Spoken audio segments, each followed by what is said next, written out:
Mummy जी आप यहाँ? आप तो वृद्धाश्रम चली गई थी ना? पर बेटा मैं तो कभी वृद्धाश्रम गई ही नहीं थी।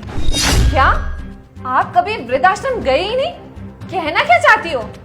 मोंटी, तुम तो मम्मी को 15-20 दिन पहले वृद्धाश्रम छोड़ के आए थे ना, फिर ये यहाँ कैसे आ गई?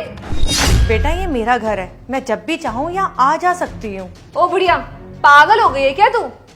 और मोंटी तुमने वृद्धाश्रम वालों को पूरे पैसे नहीं दिए थे क्या, जो उन्होंने इनको वापस भेज दिया यहाँ पे?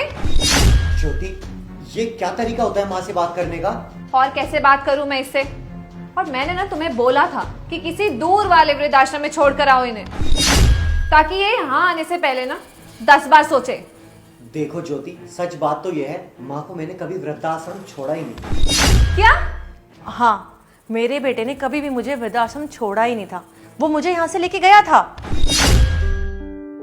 मोंटी बेटा, तू अपनी माँ को वृद्धाश्रम छोड़ के आ रहा है, क्या तू मेरे बगैर रह लेगा? बेटा तुझे पता है ना कि मैं तेरे बगैर नहीं रह सकती, फिर तू मुझे वहाँ पे क्यों छोड़ के आ रहा है बेटा? नहीं माँ, आप वृद्धाश्रम नहीं जा रहे हो, आप यहाँ से सीधे मौसी के घर जाओगे। मैंने आपके रहने के लिए वहाँ पर कमरा भी ले लिया है। आपको तो पता है माँ, मैं ज्योति से कितना प्यार करता हूँ। मैंने उससे शादी की हुई है और मैंने शादी के टाइम में 7 वचन लिए हुए हैं, और उन 7 वचन में एक वचन ये भी था कि मैं पूरी ज़िंदगी उसके साथ रहूँगा। माना कि माँ आपकी और उसकी बनती नहीं है, पर मेरी मजबूरी है उसको साथ में रखना, तो इसीलिए आप कुछ दिन के लिए ना मौसी के घर रहो, तब तक ना मैं इस सारी समस्या का ना समाधान ढूंढ लूँगा। ठीक है माँ, चलते हैं। ठीक है बेटा, तूने तो बहुत समझदारी वाला काम किया है। यहाँ तेरी माँ भी खुश और वहाँ ज्योति भी खुश। जीता रहा मेरे बच्चे, चल चलते हैं। तुम्हारा दिमाग खराब हो गया है क्या मोंटी? मैंने तुम्हें बोला था इस गुड़िया को वृद्धाश्रम छोड़कर आने के लिए। इतनी मुश्किल से तो इसे वृद्धाश्रम छुड़वाया था ताकि मैं अपनी जिंदगी इस घर में चैन से जी सकूं, ऐशो आराम से जी सकूं। मेरा तो जीना हराम करके रखा था इसने जब तक यहाँ थी। वैसे मौसी यहाँ थी ना, ये खुश थी ना वहाँ पे, फिर आने की क्या जरूरत थी? पर बेटा यहाँ तो मैं तुम्हारे किसी से फोन पे बात करवाने के लिए आई हूँ। बात किससे?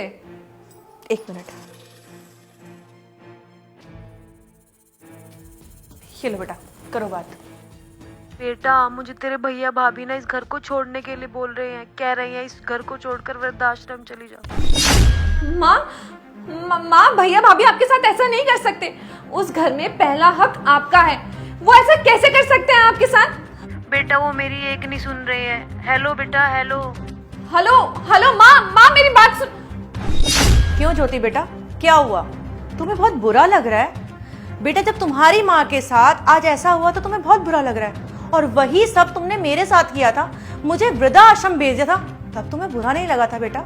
जितना हक तुम्हारी माँ का उस घर पर है ना बेटा, उतना ही हक मेरा भी इस घर पे है। जब तुम्हारी अपनी माँ पर बीती तो तुम्हें एहसास हो रहा है, और इतने सालों से यही तुम मेरे साथ करती आ रही हो, तब तुम्हें कभी भी एहसास नहीं हुआ? माँ जी प्लीज मुझे माफ कर दो, मुझसे बहुत बड़ी गलती हो गई। मैंने आपका बहुत तिरस्कार किया, लेकिन अभी मुझे अपनी गलती का एहसास है।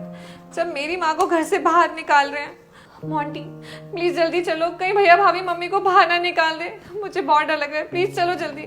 बेटा कहीं भी जाने की कोई ज़रूरत नहीं है, ये सब मेरा और इसकी मम्मी का प्लान था। वो एक्चुअली में जब मैंने इसकी मम्मी को सारी बात बताई तो इसकी मम्मी और मैंने मिलकर फिर प्लान किया।